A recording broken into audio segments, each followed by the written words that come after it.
Buenos días, Buenos bienvenidos a días. la tertulia del día de hoy. Como ustedes saben, está invitado el doctor Rosenthal desde Alemania y ya nos escribió que está encendiendo su computador. Vamos a darle unos minuticos para que pueda acceder al servicio y nombrarlo anfitrión y poder iniciar la tertulia. Bienvenidos, muchas gracias, doctor Cerrato, doctor Juan Carlos Oviedo, al doctor Ramos, que también ya lo vi, al doctor Rojas. Y quería darle un saludo muy especial a los estudiantes de medicina de séptimo semestre que a partir de hoy se están vinculando con esta actividad también. Bienvenidos. Estamos a la espera de que el doctor Rosenthal nos dé la notificación de que ya está en el auditorio. Esperemos un minutico que nos confirme.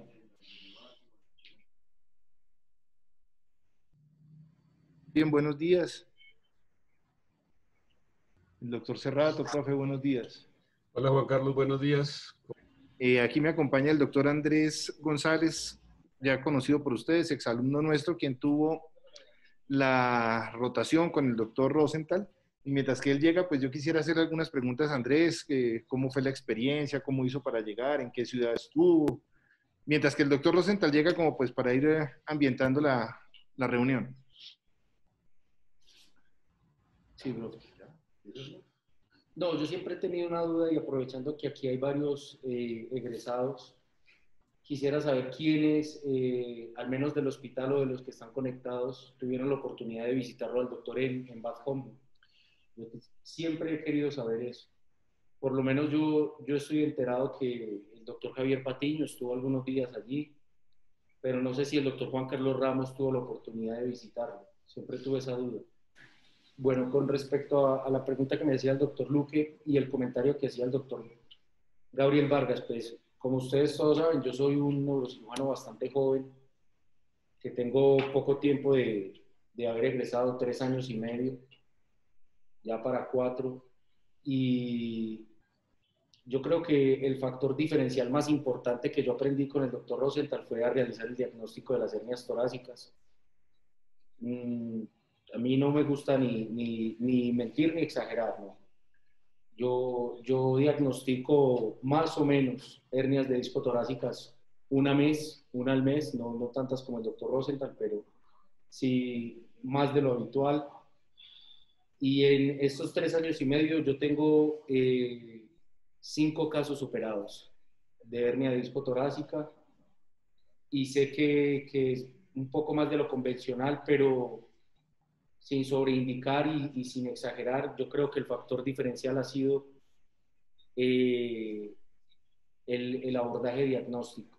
Yo hice un trabajo junto con el doctor que está publicado en la revista de la asociación, tomando 7 años del servicio de él para identificar la sintomatología. Yo sé que él ahorita nos va a hablar mucho más de esto, del dolor visceral, del dolor retroesternal, porque definitivamente uno de los mensajes más claros que él le deja a uno cuando uno está con él es que si uno espera a que el paciente esté en paraparesia o con dolor en cinturón, pues va a diagnosticar menos del 1% o no las va a diagnosticar.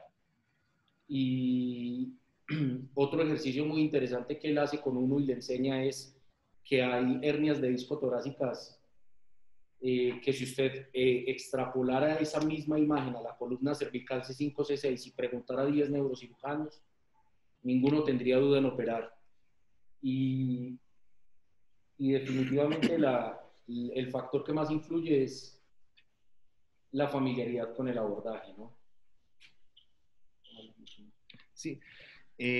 Andrés, pues mientras que el doctor establece la comunicación, nuevamente les digo, quería preguntarle, ¿las ha visto más relacionadas con trauma, con la actividad? Yo tengo pacientes, tengo solamente un paciente que es muy amigo mío, que es el doctor Rincón, que él es cardiólogo y es electrofisiólogo, y el uso del chaleco a él le generó un dolor dorsal y empezamos a examinar al paciente de manera exhaustiva y a buscar la causa y encontramos que esa es una de las causas. ¿Usted ha encontrado más en el ejercicio profesional, en trauma o cómo? Por ejemplo, de lo que usted me menciona, doctor Luque, hay dos cosas que yo diferencio bastante bien. Los pacientes que tienen columna Rusoli tipo 2, que tienen un incremento en el eje de carga en la unión toracolumbar. Son pacientes que hacen mucha hernia de T10 a L1. Y yo sé que muchos de nosotros hemos visto en la consulta pacientes que tienen cambios degenerativos muy marcados en la unión toracolumbar, más que en la columna lumbar baja. Y es ese paciente Rusoli 2, que es el caso del doctor Rincón, ¿no? Pero, por ejemplo, nada más el día de ayer, doctor Guinán estaba en la consulta externa. Es como esto. Nosotros, ¿cuántas resonancias de columna lumbar hacemos sin patología quirúrgica? Y esto, ¿cuántas resonancias de columna torácica ordenamos? Y estamos expectantes a siempre encontrar algo, pero para nosotros ya es rutinario que la resonancia de columna lumbar muchas ocasiones no es sintomática. Este caso es de ayer, es que no tengo muchos más acá, pero el doctor Guinan me decía que es una paciente que tiene, este es otro hallazgo importante que el doctor Rosenthal le enseña a uno. Usted ve un paciente que tiene un déficit neurológico en las extremidades inferiores y la resonancia de columna lumbar no lo satisface. Usted no está muy convencido si esta es la causa. Usted va hacia la columna torácica y en muchas ocasiones encuentra las compresiones a este nivel. Él me compartió un caso ayer de esta hernia T7-T8, no sé cómo la podemos mostrar ahí. ¿Cómo hacemos para...? Es un disco que deforma el cordón, lo tiene completamente acintado y el paciente tiene un déficit neurológico de 9 años de evolución y todo el tiempo estuvo recibiendo resonancias de columna lumbar, terapia, varias neurolisis y nadie sospechaba en estudiar la columna dorsal porque pues no tenía un dolor en cinturón ni hacía paraparesia franca. Ya, Andrés. No sé si alguien, aprovechando, pues, mientras que se... Sí, Juan Carlos, de pronto, allá en el hospital, pues yo creo que fue uno de los primeros sitios donde en Colombia se comenzó a manejar toda esta patología por vía anterior. Realmente, pues, si nos vamos a la historia, inicialmente las dificultades técnicas eran mayúsculas, siempre pues con el ánimo de hacer las cosas muy bien, pero sin la posibilidad de tener las ayudas que hoy día se tienen desde el punto de vista de instrumentación, de instrumental quirúrgico. Allá en el hospital hicimos varios casos, diría que bastantes, no tanto por supuesto ni para nada parecido con la casuística de Daniel, porque pues realmente, como decía ahorita, es una persona que es un referente para mí mundial en el manejo de esta patología. A mí yo siempre me cuestioné tener que hacer esos abordajes transtorácicos y hacer resecciones de costilla, y en el hospital inclusive diseñamos con el doctor Gabriel López, que era nuestro cirujano de confianza y que ustedes también conocieron, un excelente cirujano. Desafortunadamente ya falleció. Ustedes recuerdan todo ese drama que vivimos en ese momento. Pero me llamaba la atención que era una cirugía, unos abordajes tan grandes, tener que hacer intubación selectiva, tener que desinflar un pulmón. Las personas de edad avanzada, por supuesto, pues tenían esas comorbilidades de por medio, y por supuesto que siempre nos cuestionamos tener que hacer este tipo de cirugías. Con Daniel tuvimos la oportunidad de estar como conferencistas en varios sitios en Latinoamérica, en Venezuela, Argentina, Chile, en Centroamérica, casi en todos los países. Él ha estado en toda Latinoamérica y siempre ha sido un excelente colaborador con la gente joven. Yo iba hace 4 años, 4 años tal vez, después del Congreso Europeo en Praga. Habíamos sacado tiempo y Daniel me había invitado para estar en su servicio, pero una mala pasada de la salud por haber comido tanto codillo en Alemania y en Chequia y en Austria, y tanta salchicha, entonces se me subió el ácido úrico y tuve que abortar el viaje ya estando ahí prácticamente a las puertas en Frankfurt. Entonces, por eso siempre tuve ese interés en que esto en Colombia se hiciera, porque pues indudablemente los resultados ¿Ya está el cambian doctor? totalmente, el pronóstico también. Andrés, creo que, discúlpeme, Vamos a doctor, preguntar quién es. me parece que ya está el doctor Rosenthal con nosotros. Alguien que se conectó como Andrés González. A ver si- Sí, sí, sí. Es que, pues nuevamente les pido excusas. Ustedes entienden que este esfuerzo es complicado y él está intentando conectarse desde Alemania, estaba en cirugía, No. Ah, ya, sí, ya nos escribió y ya está con nosotros. Ajá. Doctor Ahí está. Rosenthal, Hola Buenos Daniel, buenos días, días. buenos Hola días. Himmler, Buenos hace días. rato, buenos días. Estaba refiriéndome a ti y a toda esa gran experiencia que tienes y que nos ha participado a todos los latinoamericanos, y hablábamos de que en varias oportunidades habíamos estado contigo como palestrantes, como dicen los brasileros, y siempre pues de verdad fascinados con tus conferencias, que siempre han sido un ejemplo de tenacidad, cómo comenzaste con tu hermano en Miami pensando cómo ibas a manejar estas cosas, y de verdad que para nuestro hospital, digo nuestro porque pues ya soy profesor emérito de allá del hospital, y siempre estamos ahí pendientes. Muchísimas gracias por colaborarnos, por ilustrarnos, no solo a nuestro Hospital Militar Central de Bogotá, sino también a todos los colombianos. Bienvenido, Daniel, muchas gracias. Un abrazo. Buen día, Himmler. Muchas gracias por haber esperado.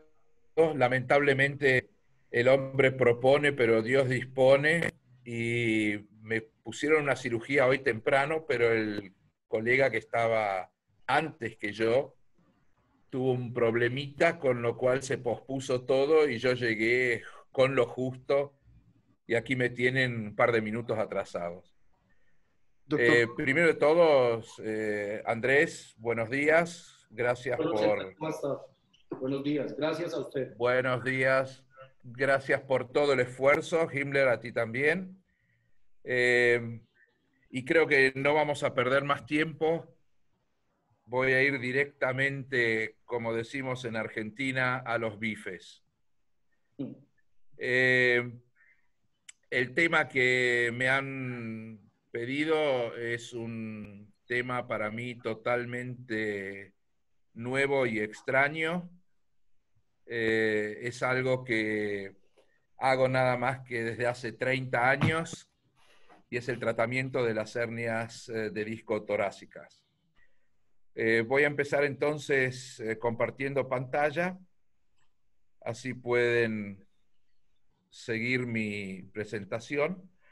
Intentaré hacerlo lo más compacto y escueto posible para, si nos queda suficiente tiempo, poder contestar preguntas y algunas inquietudes que tengan.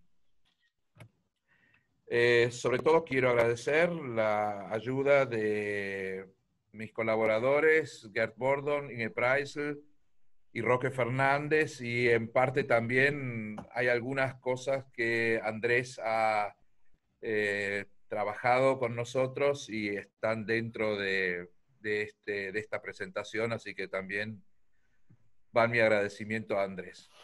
Para los que no me conocen, el lugar donde trabajo se llama Bad Homburg, que está ubicado a aproximadamente 30 kilómetros de la ciudad de Frankfurt, en la cual viajo todos los días, ida y vuelta, porque yo sigo viviendo en Frankfurt.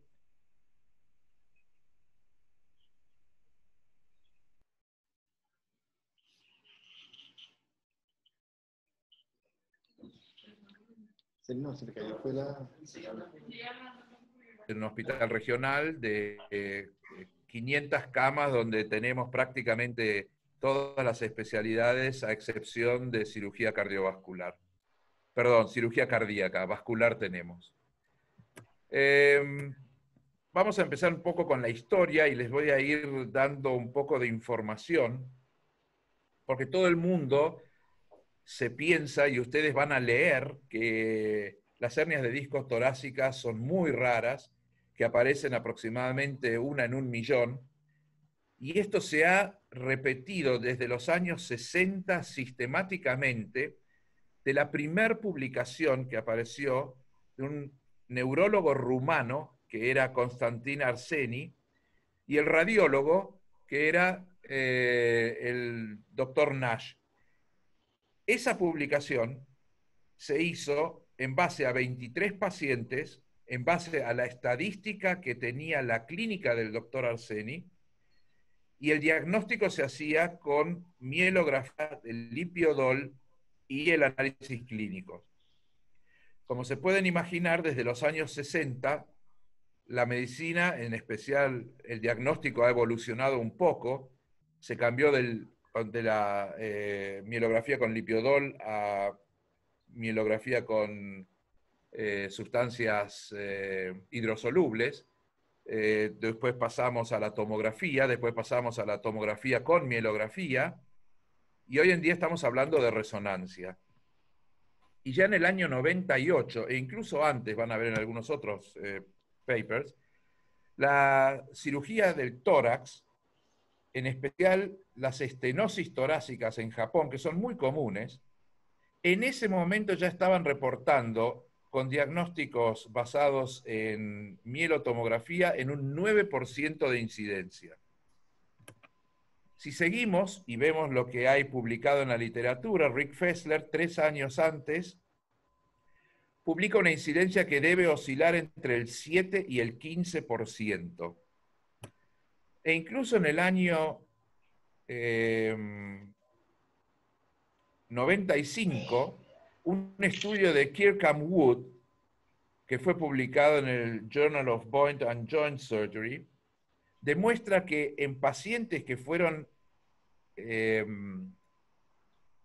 diagnosticados o tuvieron que hacerse una resonancia magnética por patología cervical o lumbar, estos colegas le hicieron de paso también la columna torácica y encontraron en un 37% de los casos alteraciones degenerativas en columna torácica, lo cual no significa que todo lo que uno vea hay que operarlo, pero sí significa, y este es el primer mensaje importante, que no se olviden de que existe una columna torácica, porque es el mayor segmento de todo el raquis, es donde más discos tienen y es donde menos atención se le presta. Y después les voy a ir explicando por qué. ¿Por qué? Porque dicen antiguas leyendas de aborígenes y de malos espíritus que la columna torácica no se mueve. Entonces, al no moverse, no puede haber alteraciones degenerativas. Pues sí, tenían razón los aborígenes en que la columna no se mueve. Hasta ahí veníamos bien. Pero, nuevamente, el grupo de Kirkham Wood, biomecánicamente la columna torácica se comporta exactamente igual que la columna lumbar, con un eje instantáneo de rotación que se ubica en el tercio posterior, con una función de transmisión de cargas y fuerzas en el eje anterior, es decir, sobre el cuerpo vertebral, y mucho menor en la región posterior o articular, como pueden ver acá. ¿Qué pasa? El disco torácico no está puesto solamente ahí para tener una imagen de resonancia un poco mejor o peor. El disco torácico, a su vez, reparte cargas, reparte las fuerzas que hay en columna anterior. Todo esto está publicado en mediados de los 90 por White y Panjabi, así que lo pueden leer. Es un pequeño libro de aproximadamente 300 páginas donde están los estudios sobre biomecánica del raquis. Esa distribución de fuerza fue estudiada también por el grupo de Kirkham Wood, también en mediados de los 90 y publicada en principios del año 2000, creo que 2004. ¿Qué hicieron? Tomaron voluntarios e hicieron una punción del disco torácica y midieron la presión intradiscal con distintas cargas. Y demuestran, y acá no hay mucha historia porque es estudios in vivo, que la presión intradiscal en la columna torácica es 3 veces superior a la reportada por Nachemson para la columna lumbar. Entonces, ¿cuál es la conclusión? La columna torácica sí, no se mueve, pero sí se degenera porque está sujeta a cargas, a pesos muy importantes, muy grandes, y eso puede llevar a alteraciones discales y a través de esa degeneración discal entrar en una alteración degenerativa como la conocemos en columna lumbar con espondilofitos, con hernias o con simplemente dolor. Otro gran mito, que los discos pequeños no necesitan tratamiento. Usted puede vivir con eso. Muy bien. También publicado por... no, perdón, esta parte no estaba publicada en lo de White y Punjabi, sino que hay un estudio de microangiografías en gatos del año 75. Muchos de ustedes ni siquiera habían nacido. Y muchos de los autores contemporáneos ni siquiera nombran a estos pioneros en el diagnóstico, que eran Dopman y Grifton. Si ven en la literatura, pongan en Google Dopman, Grifton, microangiografía y van a ver la cantidad de trabajos que hicieron. Pues, ¿qué hicieron Dopman y Grifton? Tomaron gatos, le pusieron una sonda vesical muy fina en el canal, y luego le hacían microangiografías y veían el flujo sanguíneo medular del gato, inflando esa sonda a distintas presiones. ¿Y qué descubrieron? Que se necesitan aproximadamente 35 milímetros de mercurio para obtener un cese del flujo vascular en la arteria espinal anterior.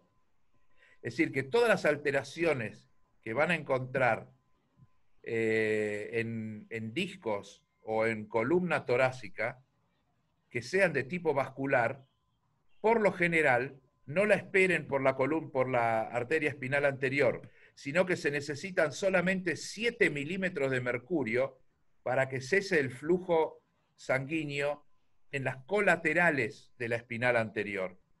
Y ahí es donde pequeños discos pueden causar serios trastornos neurológicos. ¿Por qué? Porque la fuerza de ese disco comprimiendo una región de la médula, ya sea la anterior, la lateral o la posterior, se replica, como pueden ver, en distintas zonas acorde al eje de fuerza que tengan. Puede ser mayor en la zona media, puede ser mayor en la zona posterior, o puede ser también mayor en la zona anterior. Un ejemplo, esta señora de 54 años ingresa con paraparesia progresiva. Se le hicieron todos los estudios habidos y por haber, por supuesto fuera de la clínica, porque a mí me la mandan un jueves a la noche con comienzo de paraplegia o monoplegia derecha. Y cuando me muestran los estudios que tenía hecho, se ve solamente estos 2 pequeños discos. Pero fíjense las alteraciones que hay a nivel de la médula. Es una isquemia medular marcada, severa. ¿Qué es lo que se haría o qué es lo que se hubiese hecho 20, 30 años atrás? Ah, urgente, urgente, laminectomía, hay que descomprimir. Si ustedes en un paciente que empeora neurológicamente por alteraciones torácicas lo descomprimen en agudo, el resultado va a ser catastrófico. A los pacientes con compresiones medulares severas en columna torácica o incluso en columna cervical, ni siquiera Feelings ha podido demostrar fehacientemente y lejos de cualquier duda que una cirugía en agudo de estos pacientes es mejor que una cirugía después que se ha mejorado la reología mejorado la perfusión, es exactamente la misma forma de pensar que cuando tenemos alteraciones de presión endocraniana. Ahí hablamos todo de perfusión cerebral, pero en la médula es exactamente igual que el cráneo. Tenemos que hablar de presión de perfusión medular, porque eso es a la larga lo que importa. Si volvemos a ver entonces cuáles son los síntomas, y aquí es donde Andrés también ha trabajado muchísimo con nosotros, el disco torácico es una caja de Pandora. Cualquier sorpresa la pueden tener con un disco torácico. Les puede producir dolores en cervicales, en dorsalgias. Muy común, grábense esto, muy común. Discos torácicos en región toracolumbar, T10, 11, 12, L1, duelen en la región lumbar, producen lumbalgias, sin otro trastorno neurológico. O a veces pueden tener alteraciones radiculares, como ser un L5 o un S1, simplemente porque el disco está comprimiendo en la región de la cola de caballo y comprime alguna raíz nerviosa periférica profunda. Pero la estática de región toracolumbar inestable duele en región lumbar, no duele o rara vez duele solamente en región torácica.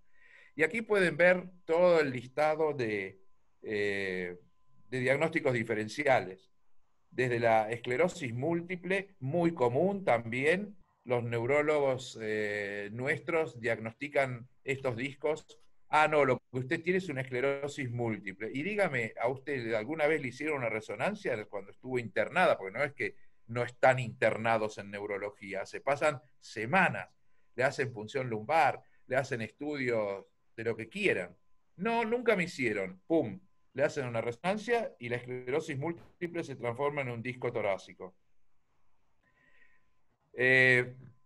Trastornos ginecológicos puede mimificar porque puede causar dolor en la región abdominal inferior o en la pelvis, etcétera, etcétera. Muy común, discos torácicos en región torácica alta, T2, T3, T4, irradian por lo general hacia el hombro.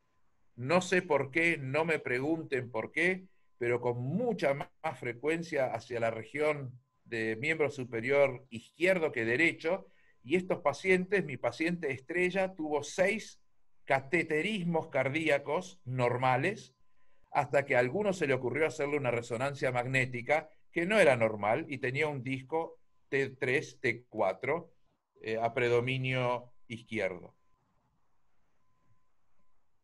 Entonces, como dije, los síntomas por lo general no son los síntomas que ustedes esperan: paraplegia, paraparesia, alteraciones de esfínteres, etcétera, etcétera, etcétera. Cuando llegan a eso, el paciente tiene una mielopatía torácica y tiene un diagnóstico similar o peor al que tienen con una mielopatía cervical. Es decir, como médicos tenemos la obligación de hacer un tratamiento acorde a la patología que tenga el paciente y tratarlo en forma adecuada y rápida, si es posible, sin que ese paciente llegue a empeorar. Por eso es que a mí realmente a esta altura ya me enoja escuchar colegas que dicen, y espere a que empeore. Espere a que empeore, porque va a empeorar. Pero el diagnóstico, es decir, si usted le dice al paciente, espere a que empeore, le tiene que decir, si empeora, su diagnóstico y su pronóstico va a ser peor. Entonces el paciente puede decidir si quiere correr ese riesgo o no. Estos son los diagnósticos típicos: nivel sensorial, alteraciones de motoneurona superior, hiperreflexia, Babinski y alteraciones esfinterianas. Como dije, esto es un diagnóstico tardío. Ahí ya tienen una mielopatía torácica florida. Hay 2 tipos de discos torácicos. Unos que progresan lentamente en la sintomatología, los pacientes prácticamente no se dan cuenta y llegan un día con alteraciones de la marcha. Es lo mismo que la mielopatía cervical, donde el paciente no se da cuenta que no puede, que pierde su motricidad fina, y un día llega a la consulta y le dice, doctor, no puedo prender los botones de mi camisa, por ejemplo. Bueno, acá es lo mismo, pero con la marcha. Y el disco torácico, que es sintomático en agudo. Lo que hay que evitar, que es lo que yo dije, en los discos agudos, es la manipulación en agudo. Es lo mismo que ustedes estuviesen intentando cortar una porción de un flan que está mal hecho. Se les deshace en las manos. Y lo mismo pasa con la médula. La médula está sufriendo y entonces venimos nosotros, los Quijotes de la cirugía, a salvar a la pobre médula, pero tenemos que decir, simplemente, sin ni siquiera haber visto la médula, al entrar con la gubia por debajo de la lámina, ya estamos traumatizándola. Y si hay un disco anterior que impide que la médula se escape de la presión, pues estamos nosotros causando esa presión. Por supuesto, cuando tenemos el canal abierto dijimos, ¡ay, qué bien, no hemos hecho nada! Claro, no hemos hecho nada porque no vimos lo que estábamos haciendo. Ese es el problema. Entonces, mi consejo, si el paciente empeora en agudo, hay que mejorar su presión arterial. Por lo general son pacientes de edad avanzada que están deshidratados, hay que hidratarlos, hay que darles cortisona. Una vez que se normalizan esos parámetros, van a ver que se normaliza o se estabiliza su alteración neurológica. Y eso es lo que estamos buscando. ¿Cuál es el síntoma más común en una hernia de disco torácica? Como pueden ver acá abajo, casi 2/3, 60%, tienen alteraciones sensitivas, que puede ser en ambas piernas, en una pierna, niveles sensitivos a nivel del abdomen o incluso alteraciones sensitivas en miembros superiores. La mitad tiene dolor, o más de la mitad, que puede ser dolor radicular o un dolor combinado en dorsalgia y radiculalgia. Muy rara vez, como ven acá, en nuestra casuística, que esta es una publicación de hace 8 años atrás, con 170 casos, nosotros estamos terminando ahora de hacer los análisis estadísticos de 1060 discos torácicos. Es la estadística más grande que hay a nivel mundial. No he leído, no he visto ningún trabajo que se acerque, pero ni siquiera queriendo a esos números. Pero son el resultado de 35 años de cirugía de disco torácico. Trastornos motores. Como pueden ver, solamente 1/3 va a presentar trastornos motores. Es decir, cuando se presente un paciente que tiene dolor, que se queja de no poder respirar profundo, que siente como que se le quiebra la espalda a nivel del ombligo o por arriba del ombligo, o con dolor irradiado en cinturón, en vez de decirle, como dicen acá, que está simulando una enfermedad, métanlo en el resonador y van a ver las sorpresas que se llevan. Aquí tienen un ejemplo. El 30% de los pacientes que yo he tratado fueron diagnosticados por casualidad. ¿Por qué? Este paciente tenía lumbalgia. Presenta una columna lumbar totalmente sana, si lo quieren decir así. ¿Pero qué tiene a nivel 11-12? Un disco torácico. Y de esto puedo mostrarles toneladas. Toneladas. Una vez que tenemos el diagnóstico, hay que saber cuál es el que vamos a usar. Yo siempre digo, si sus resultados con el abordaje X son buenos, no necesita cambiar a Y. Pero si sus resultados son Y malos, pues tiene que buscar una alternativa mejor. Para mí, el abordaje que me da máxima efectividad, la menor cantidad de riesgos, la menor cantidad de complicaciones y el abordaje que deja la mayor cantidad de tejido funcional sano, es el abordaje que yo utilizo. Y solamente se tratan pacientes sintomáticos. Olvídense de tratar imágenes radiográficas, ya sea por resonancia o ya sea por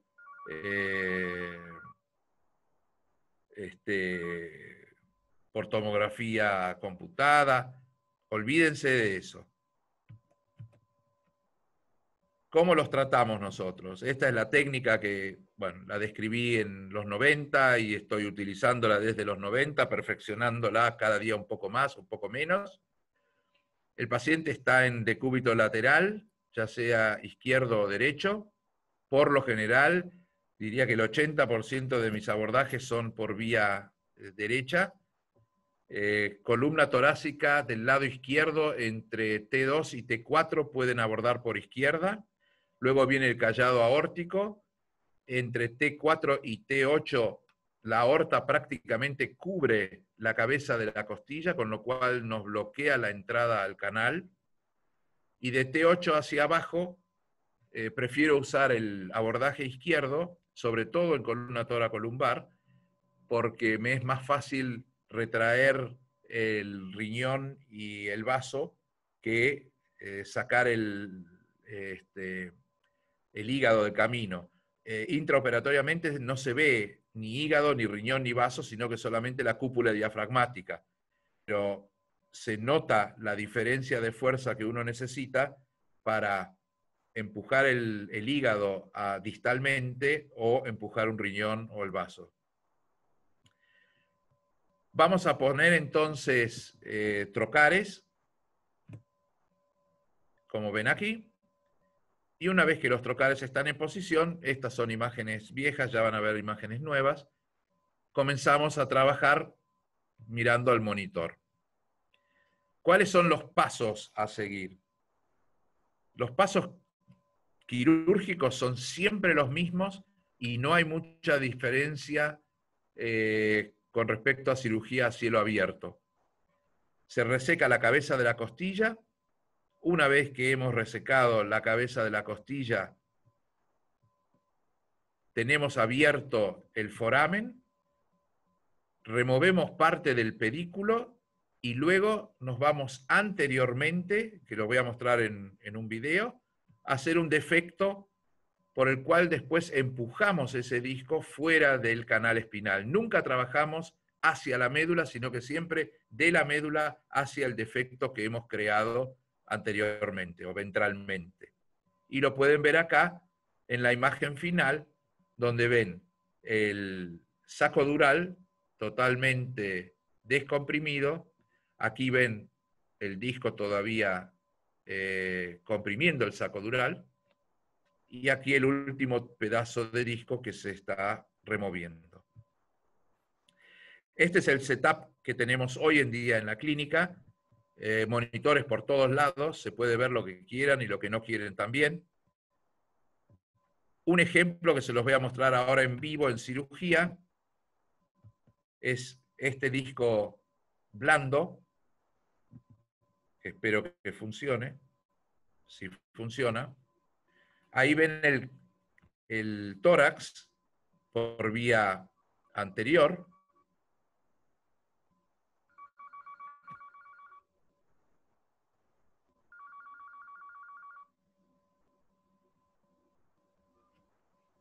Y aquí pueden ver la resección del pedículo. Ya estamos adentro del canal. Esta es la sierra de ultrasonido, resección ósea anterior. Y ahí sale el disco que está comprimiendo la médula. Pequeño disco, como pueden ver. Reconstruimos con la cabeza de la costilla que hemos resecado y hacemos una instrumentación anterior para que obtengamos una fusión sólida.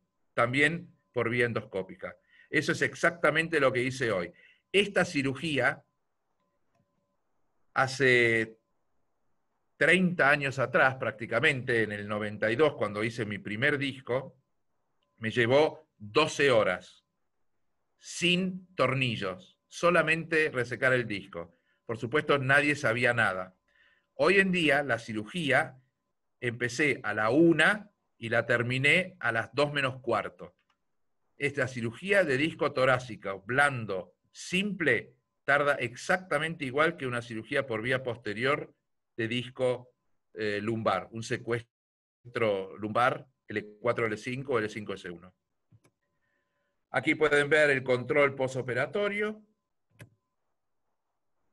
Otro ejemplo, esto es un disco calcificado. Estas ya no duran 45 minutos de cirugía, duran un poco más, como pueden ver. Son cirugías complicadas, pero esas cirugías están hoy en día en alrededor de 2 horas, 2 horas y media. Descompresión total, muy común. Van a ver, después de descomprimir la médula, imágenes hiperintensas intramedulares. Los pacientes están clínicamente intactos. Y si le hacen un control al año, a veces esa imagen desaparece, a veces sigue ahí. Aquí pueden ver los segmentos descomprimidos. Otro paciente diagnosticado por casualidad, esto es T10-11, lumbalgias, compresión bastante importante, y esto es más importante todavía. A todos los pacientes con hernia de disco torácica le hacemos una mielo-TAC, todos, a excepción que sean alérgicos al yodo. ¿Por qué? Porque con la mielo-TAC nos permite ver exactamente dónde está la médula, dónde hay paso de sustancia de contraste y dónde no, cuánto del disco es calcificado, cuánto del disco es blando, etcétera, etcétera, etcétera. Aquí pueden ver el postoperatorio, exactamente lo mismo, resección anterior, descompresión.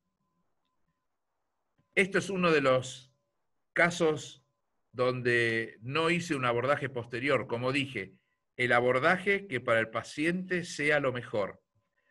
Una hernia foraminal o lateral izquierda, como pueden ver acá, la aorta cubriendo prácticamente toda la entrada por vía izquierda, y me decidí a hacer un abordaje guiado por navegación por vía posterior, una especie de Freecolm para columna torácica. Removemos el disco y hemos solucionado el problema. Esta es la publicación en el European Spine Journal del año 2012. Básicamente lo que quiero mostrarles son algunas de los mitos también con respecto al disco torácico. En la literatura van a leer que el lugar más común es la región toracolumbar.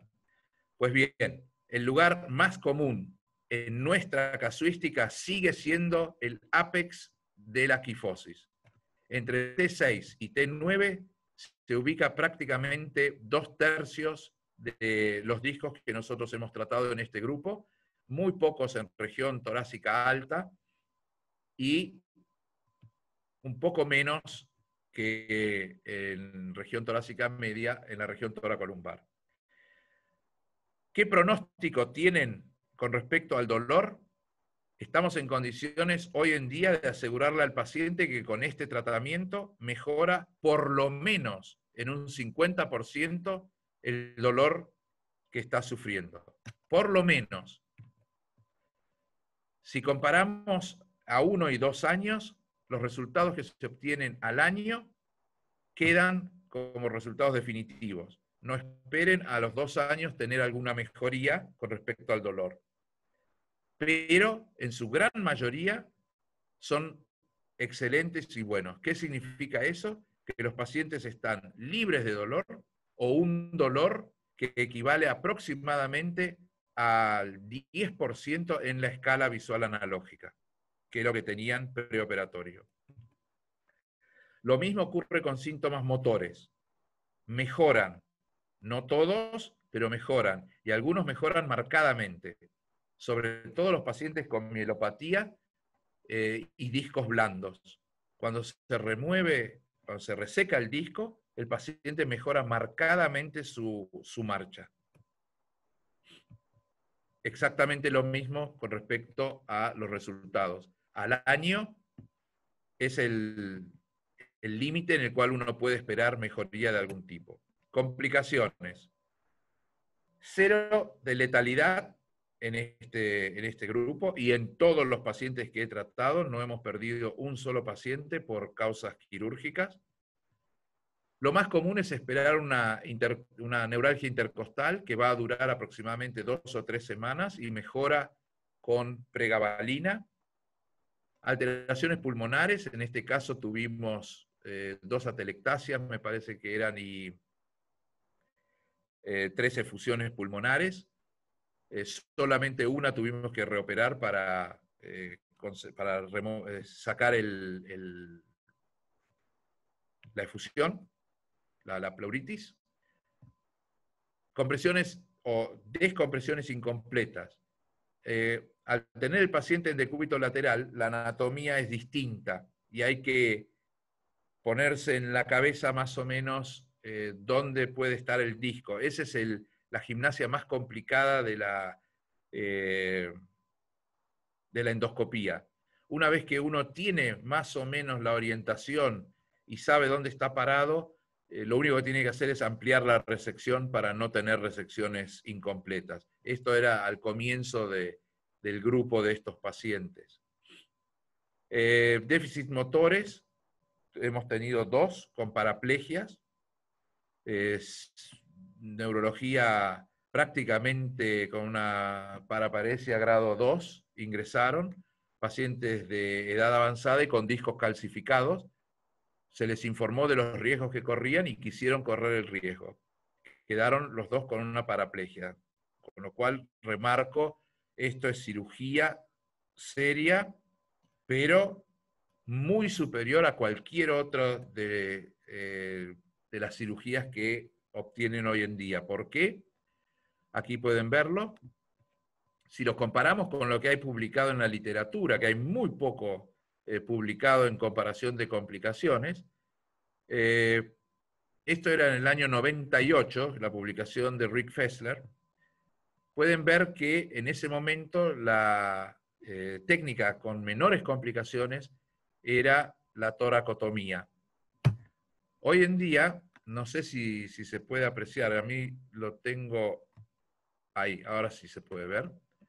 Hoy en día, la toracoscopía, es decir, el abordaje anterior, es muy superior a cualquiera de las otras técnicas que hay descriptas. ¿Por qué? Porque tenemos menos complicaciones y los pacientes se recuperan mucho más rápido que con una vía posterior. En conclusiones, y para terminar de cansarlos, piensen que existe una columna torácica, eso es lo más importante. Inclúyala dentro del diagnóstico diferencial. Los síntomas son totalmente inespecíficos si quieren tratar patología torácica en forma temprana. Si no, dígale al paciente que viene con alteraciones sensibles o sensoriales en una pierna, pues venga a verme dentro de 5 años, entonces va a venir con trastornos de la marcha, con alteraciones esfinterianas, entonces sí van a hacer un diagnóstico fácil de patología torácica. Resultados buenos, con pocas complicaciones, sí son posibles.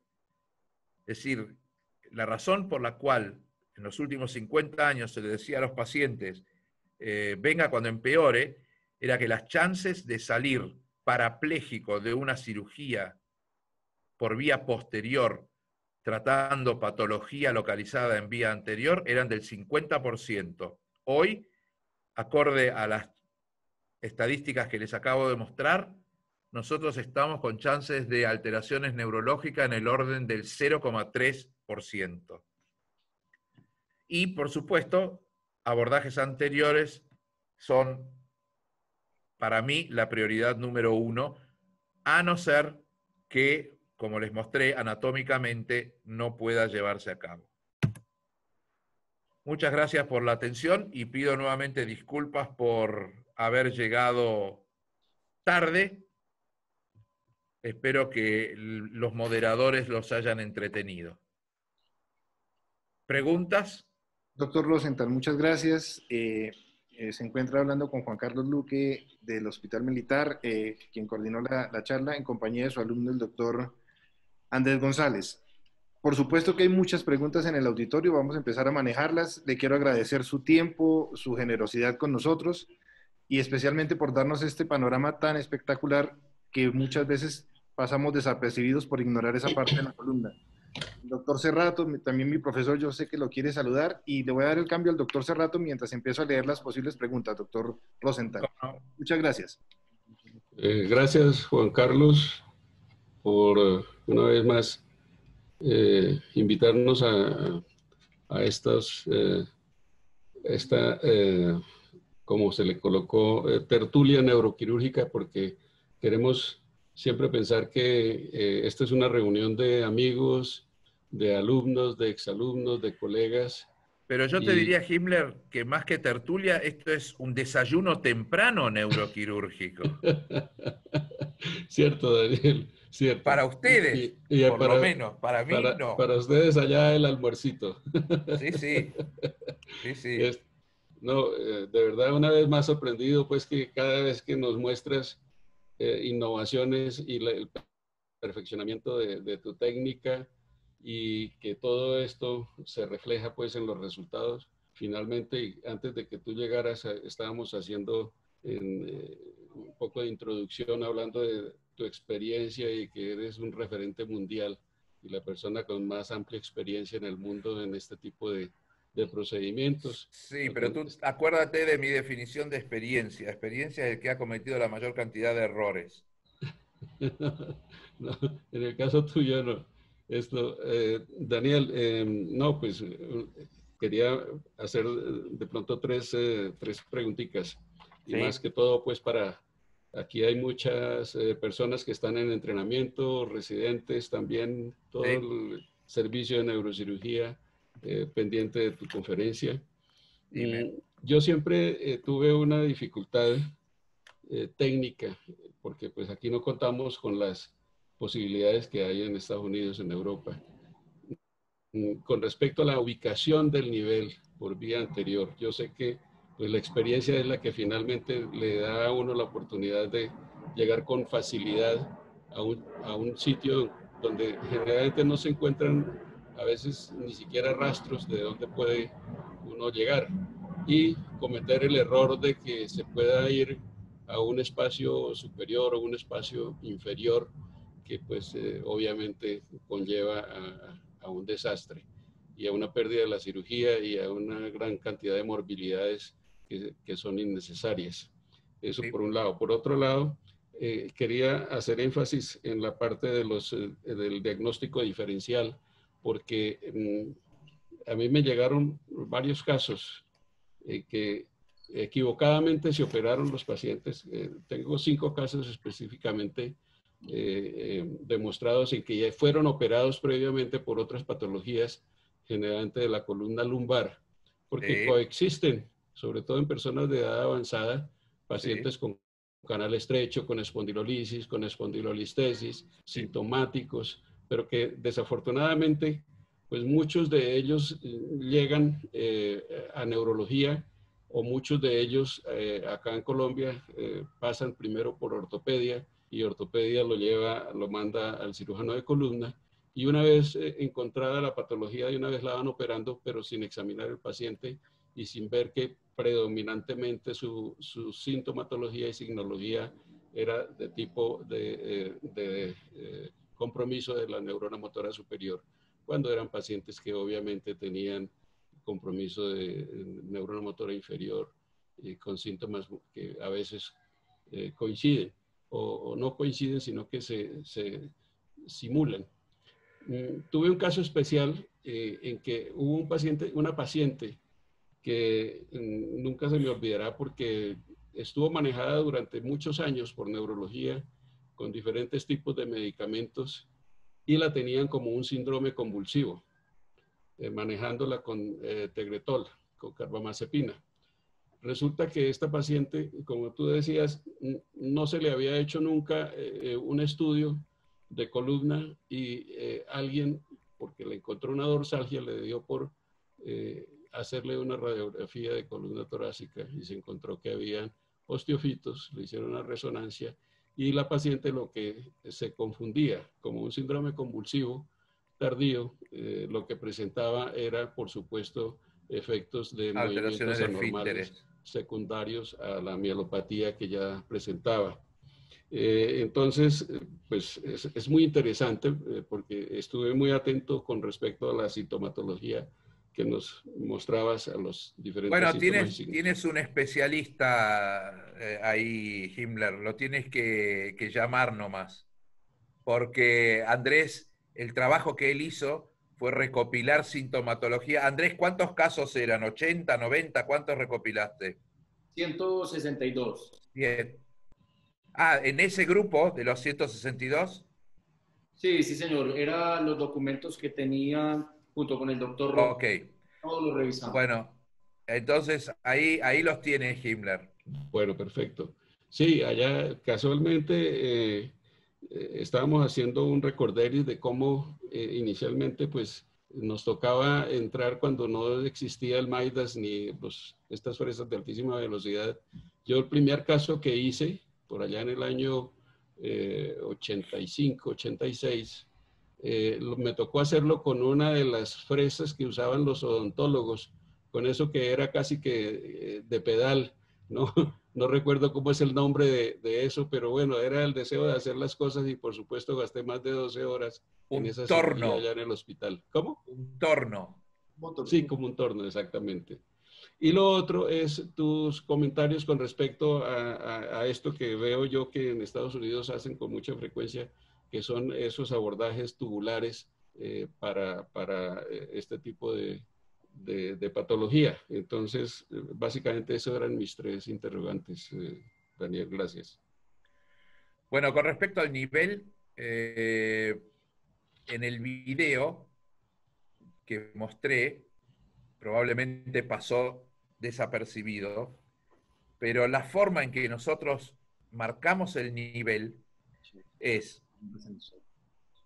una de las razones por las cuales hacemos la tomografía o la mielotac, es que les hacemos un scout lateral y anterior, con lo cual nosotros podemos contar desde el sacro hasta el nivel donde está la compresión, cuántas vértebras tiene el paciente. Y en el mismo acto te fijas las costillas, dónde está la costilla de T12, si T12 tiene o no tiene costilla o tiene una costilla atrófica, como lo llaman. ¿Qué pasa? Nosotros entre T2 y T11 no buscamos el cuerpo vertebral, sino que buscamos la costilla. Porque la costilla te va a llevar al foramen. Entonces, al contar costillas, automáticamente sabes que, por ejemplo, la costilla, la tercer costilla o la novena costilla es 9, la tercer costilla es 2-3, la cuarta costilla 3-4 y así vamos hacia abajo. La única diferencia y el único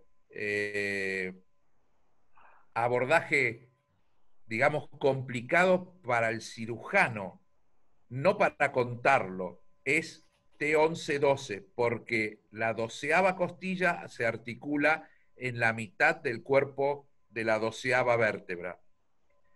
Pero de T12 hacia arriba, todas las costillas se articulan entre dos vértebras. 11 entre 10 y 11, 10 entre 9 y 10, 9 entre 8 y 9, y así sigues hacia arriba. Y terminas en 2-3. Importante, ¿por qué? Porque la primera costilla que tú ves desde la cavidad torácica es la segunda. La primera no la ves nunca. Se puede palpar, pero no se ve. La segunda costilla sí se ve. Entonces nosotros marcamos con una aguja, por lo general, en el borde superior de la costilla a la cual queremos, es decir, al segmento que queremos ir, suponte 8 o 9, pues marcas el borde superior de la novena costilla antes de cubrir al paciente. Nosotros pintamos el campo y introducimos la aguja sobre el borde superior de la costilla, todo con radiología, con arco en C. Entonces, ¿qué hacemos? Después les ponemos los campos quirúrgicos y simplemente cuando entras a la cavidad torácica, tienes que buscar la aguja, nada más. Automáticamente encuentras, guiándote por esa costilla, el espacio al cual tú vas a acceder. ¿Lo comprendieron? Perfecto, excelente. Es la mejor demostración de cómo No llegar sé, allá. no sé si es la mejor, pero quirúrgicamente es la más fácil, porque en un principio, cuando yo todavía estaba en la universidad, lo que hacíamos era marcar el espacio intraoperatorio, es decir, empezábamos a contar en qué nivel estábamos cuando ya teníamos el campo estéril, cuando teníamos todo en posición, y más de una vez tuvimos que desarmar todo el campo y rearmar campo estéril porque alguien había tocado algo o el aparato había rozado con algo o lo que fuera. Entonces, todo descubrimiento no es simplemente porque uno se sienta a pensar cosas complicadas, sino que cuando a uno se le colma la paciencia, empieza a buscar soluciones para problemas que tiene a diario. Y en este caso, lo primero que se me ocurrió fue tomar una aguja y marcar el nivel al que yo quería llegar, porque anatómicamente no hay otra posibilidad. Lo único que te puede causar problemas es que tengas 6 lumbares, que no es muy frecuente, nuestra casuística es aproximadamente, creo que el 3%, o que tengas 13 costillas, y de eso tengo 2 pacientes, que es lo único que te puede causar problemas y que llegues al espacio equivocado. Pero nuevamente, al tener la mielotac, tú puedes automáticamente cuadrar el espacio donde está la compresión con el número de costilla que tú quieres abordar. Eso con respecto al nivel. Operados previamente, como te puse en la radiografía, 30% de los casos que yo veo de hernia de discos torácicas fueron operados previamente por trastornos causados por el disco torácico, no que lo operaron, que tenía un disco cervical y a los 3 años aparece un disco dorsal. No. Este paciente, casi 3 de cada 10 vienen con fusiones lumbares y lo único que tenían era una protrusión. Pero el disco torácico bajo no lo habían visto porque no lo buscaron. ¿Y cuál era la última pregunta, Himmler? Con respecto a las abordajes por vía posterior por visión tubular y esta mínimamente invasiva que promulgan tanto los gringos en este momento. Nuevamente, pueden promulgar cualquier cosa. Medicina no es propaganda, medicina no es tampoco religión donde uno pueda creer que es así o no. Uno tiene que demostrarlo. Lamentablemente, aunque sea tubular, si es por vía posterior, de alguna forma te tienes que sacar el saco dural del camino. Y yo me niego a hacer abordajes posteriores simplemente porque le sea más fácil al cirujano y sea más complicado para el paciente. Entonces, si por vía posterior tienes más riesgos, y lo demostré en las complicaciones publicadas, porque muy pocos publican sus complicaciones, y lo que hizo Rick Fessler fue compilar de muchos trabajos las complicaciones que habían sido descriptas, porque ni siquiera, en muchos ni siquiera había estadísticas. Entonces, cuando ves que ni hablemos de la laminectomía a principios de los 80 terminaban con un 50% de paraplegia. Sin embargo, hoy en día en agudo sigue habiendo gente que hace laminectomías. Para mí, una cosa incomprensible. Pero cuando ves costotransversectomía, transpedicular, son todos abordajes con complicaciones mucho más altas que las que tenemos nosotros. Entonces, si yo tengo un abordaje que me garantiza que el paciente tiene una descompresión medular, no va a quedar con severos trastornos neurológicos, y lo tengo fuera de la clínica a los 5 días de operado, pues bien, alguien tiene que mostrarme que tiene una técnica superior a esta. Y probablemente la próxima generación la hará con esa técnica, pero desde mi punto de vista, en este momento, la técnica que otra técnica tiene que batir es la toracoscopía. Porque incluso es superior a la toracotomía. Tenemos menos dolor intercostal post cirugía. De acuerdo. Doctor Rosenthal, buenos días. Sí. Yo le quiero hacer un comentario y le quiero hacer una pregunta antes. No lo quiero dar las gracias todavía porque no lo quiero despedir aún. El primer comentario es que cuando finalicé mi fellow en el servicio del doctor Viale, que yo sé que usted también lo conoce allá en Curitiba, sí, usted sí. estaba dando los cursos.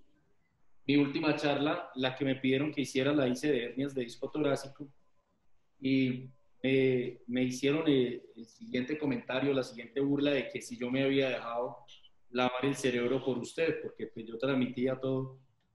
Y lo que yo después me puse a pensar fue que el doctor Viale me lavó el cerebro 16 veces y el doctor Luque 60.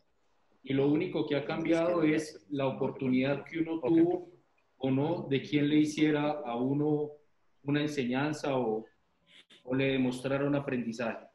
Yo hago actualmente mucha búsqueda activa de la patología y me direcciono a la pregunta porque ahora tengo este gran problema.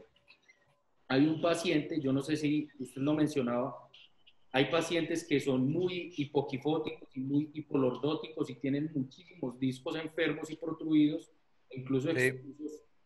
Y tengo un paciente ahora que él tiene al menos 5 discos torácicos que deforman al cordón, pero la clínica de él es solo dermatoma de T6, T7, por ahí, abajo del mamelón. Le quería preguntar a usted qué hace en estos casos, cómo los aborda, cómo los orienta. Muy fácil. Como tú no sabes cuál es el disco que le está causando la alteración, pues opero los 5 espacios. ¿Cuándo se lo mandamos? ¿O cuándo viene? Lo segundo, doctor Rosenthal. De esos, Andrés, de esos tengo, el último lo operé la semana pasada, pero creo que más de 3 espacios, así los clasificamos, estamos en 68, 69 discos pacientes. Está bien. Y el doctor Pimenta y el grupo de Sao Paulo están promoviendo subir con el X-Lift a la columna torácica y poner una caja. ¿Qué sentido le ve usted a esto, doctor Rosenthal? No sé si descompresión indirecta aplica ahí. Yo no veo mucho el ligamento hipertrófico. El disco, ¿no? Preponderantemente. La primer caja que puse en columna torácica la puse hace 2 semanas atrás en una paciente operada por vía posterior con una hemilaminectomía que la dejaron inestable en T11-12. Y ahí sí hice un abordaje retropleural mini abierto, que es una opción. y la fijé por vía anterior, pero también porque tenía lugar para poner una caja. Yo rara vez pongo cajas intersomáticas en columna torácica porque tienes muy poca superficie de platillo vertebral, por un lado. Podrías poner una caja de las cervicales, con lo cual ganas nuevamente tensión en el espacio, digamos, es decir, lo distraes y tienes aumentada la estabilidad por distracción, pero muy rara vez pongo cajas intersomáticas. Me limito a poner el hueso y a fijarlo con los tornillos anteriores. En la época que yo estuve, Doc, no se fijaba tanto de rutina. Ahora lo hace más y yo no lo hago. Sí, sí. He Sí, tenido varios pacientes que tuve que vinieron después de año y medio, 2 años, con dolor persistente y habían hecho una pseudoartrosis. está bien. Doctor, pues, Pero la próxima vez que lo encuentres a Luis, padre o hijo, les dices que aprendan a operar por vía anterior. no lo hace. El doctor Gabriel Vargas tiene una Muy pregunta. bueno. Doctor Vargas. El doctor Gabriel Vargas tiene una pregunta. Sí, Doctor Daniel, muchas gracias y a Juan Carlos por la oportunidad de hablar con el doctor Rosenthal. Fui de sus primeros fans, alumnos, en sus cursos con el doctor Dickman hace muchos años. Sí, Y en esa época, 1996 por allá, sí. empezamos con mucho entusiasmo con un partner cirujano a hacer cirugía torácica e hicimos varios casos, compramos los instrumentos. Yo veo que hoy en día usted no usa un cirujano. Para nosotros en Colombia, no sé, de pronto Andrés ya tenga la experiencia suficiente. Como para mí es una cirugía en la que dependo de estar con el cirujano general, hace para mí muy complicado el rutinariamente poder hacer la cirugía. ¿Qué recomendación nos puedes dar? Incluso después de haber tomado, pues claro, cursos de cadáver y todo, pero la gente como que un neurocirujano allá metiéndose al tórax y todo lo miran a uno. Y de hecho tengo que decirte que si no hubiera estado con un cirujano alguna vez con el Midas poniendo una caja, ya muy felices después de haber hecho un simulacro de muchas cirugías poniendo en cirugías abiertas, poníamos una bolsa y hacíamos la cirugía endoscópica en abierto para entrenar lo que yo había aprendido en tu curso y dijimos, bueno, ya estamos listos. Tuve una ruptura de una vena y si no hubiera sido por el cirujano, no me hubiera salvado. Debo decir eso, reconocer eso. ¿Cómo hacer, obvio, cuando uno no tiene tanto volumen para lograr entrar solo y hacer la cirugía individualmente? no lo puedo interrumpir antes de su respuesta, doctor Rosen. Sí. Yo no tengo experiencia, la del doctor Rosenthal, y lo hago solo. Lo hago solo. Dar el paso, ¿no? La razón por la que yo lo hago sin cirujano general es muy simple. Nosotros en el currículum de la especialidad figuran los abordajes anteriores, abordajes laterales, abordajes posteriores a columna, en el currículum de los neurocirujanos. Cuando nosotros empezamos, y no estoy hablando de toracoscopía, yo estoy hablando de mediados de los 80, cuando yo empecé a hacer cirugías complejas por vía anterior, sí tenía a los cirujanos generales que hacían conmigo el abordaje. En especial los cirujanos torácicos estuvieron 4 veces, y no miento, 4 veces, hicieron la toracotomía se dieron media vuelta y se fueron.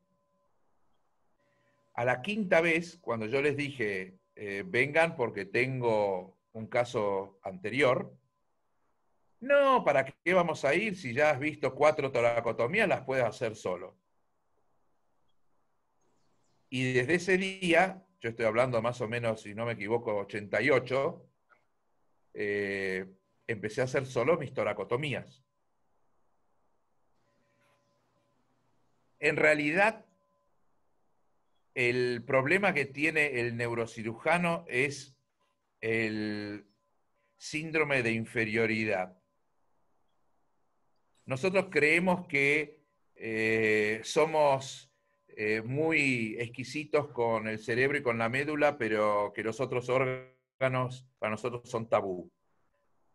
Pues quédense tranquilos que ni el pulmón, ni el hígado, ni el riñón, ni hablar que intestino, les va a pasar una cuenta porque lo hayan tocado. Y si los lesionas, pues la forma más fácil es simplemente, si tienes un sangrado venoso, pues comprimes la vena y la coagulas.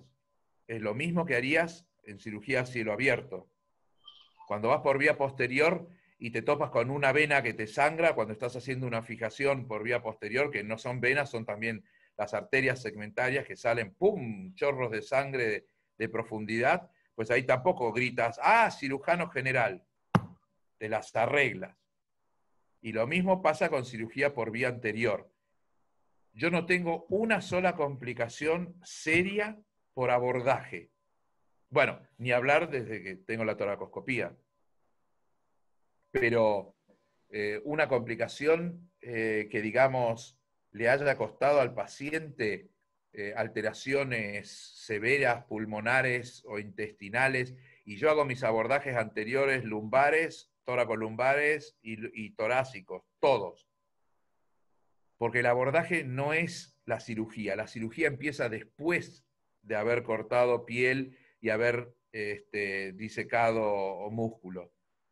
Y si se te abre el peritoneo, pues lo suturas. Si somos capaces de suturar dura madre, si somos capaces de suturar nervios periféricos, pues ¿cómo no vas a ser capaz de suturar un peritoneo? Entonces, esa excusa del cirujano general es válida para Estados Unidos. Pero Estados Unidos también hace mucha historia con el monitoreo intraoperatorio. Yo no monitoreo ni un solo paciente torácico, 0. Nunca los he monitorizado. ¿Por qué? Porque yo entro a cirugía a sacar un disco torácico. ¿Y cuándo me va a avisar algo el monitoreo? Cuando el paciente ya ha perdido las ondas. Ningún electrofisiólogo le va a decir, ah, doctor, mire, si usted continúa disecando en esa zona, va a perder las ondas. No, no. Te gritan, ah, se perdieron las ondas. ¿Y de qué me sirve? ¿Qué vas a hacer? ¿Vas a parar la cirugía, cierras y lo mandas al paciente a sala general? Y si tiene mala suerte, pues puede ser que tenga una paraplegia. Pero por lo general, esa pérdida de ondas se debe a cualquier otra razón y no a una lesión neurológica. Entonces, la razón primordial por las cuales existe el monitoreo intraoperatorio, que empezó en Estados Unidos, por supuesto, es de índole legal. Se hizo una industria con eso. Simplemente para demostrar o documentar que la cirugía en sí no le causó alteraciones. Pero lo mismo pasa con el abordaje. Acá en Alemania, cuando te dan el título de neurocirujano, hasta que yo empecé la residencia, tenías que haber hecho por lo menos 3 años de cirugía general. Cuando yo empecé la residencia, el obligatorio era 1 año. Y mi jefe fue bastante magnánimo, entonces nos mandaba a pasear al departamento de cirugía general para decir que estuvimos, y el jefe de cirugía general nos daba un certificado de que estuvimos. Pero mi experiencia de cirugía general no pasa más allá de haber operado 2 apéndices y haber abierto una trombosis de plexo hemorroidal. Eso fue toda mi preparación de cirugía general. El resto está en todos los libros, es decir, si un cirujano general es capaz de resecar una vesícula después de haber leído cómo son los pasos endoscópicamente y haber hecho un entrenamiento en cadáveres y se estiran a sacar una vesícula, pues abrir un tórax o abrir un abdomen me parece que no es arte, no es magia y se puede hacer sin problema. Bueno, doctor Rosenthal, muchísimas Gracias, gracias, por haber doctor. estado con nosotros acá hoy. Me da Les muchísimo agradezco la invitación y pido perdón por haber llegado tarde, pero lo hemos logrado. Estábamos dentro de la previsión con esto ahí. Ya usted nos había avisado. Muchísimas gracias de nuevo. Me da muchísima alegría verlo, así sea por este medio. Y mil gracias. Un grande A abrazo. ustedes. Adiós Andrés, adiós Himmler. Y muchas Adiós, gracias a Daniel. todos. Muchísimas gracias. Esperamos volverlo a ver acá en Colombia y el año entrante en el Congreso Mundial tendremos la oportunidad de vernos nuevamente. Y si Un no por abrazo y Zoom, Himmler, si no por Zoom. perfecto. Saludos a la esposa. Muy amable. Gracias igualmente. Adiós. Gracias. Muchas gracias, doctor Rosenthal, a todos Adiós. los alumnos y a todas las personas que se unieron en la reunión. Muchas gracias.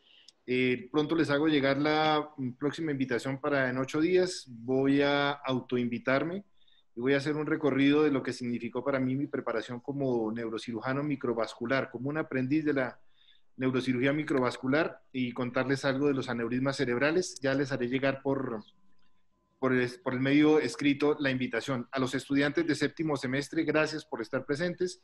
Quería compartir con ustedes en estas tertulias con los demás especialistas, que probablemente pues ahora ellos nos van a acompañar más seguido. Y doctor Cerrato, doctor Vargas, doctor Oviedo, el doctor Patiño, el doctor Ramos, y si se me quedan muchas personas por agradecerles su asistencia, disculpen. Muchísimas gracias y nos estaremos viendo en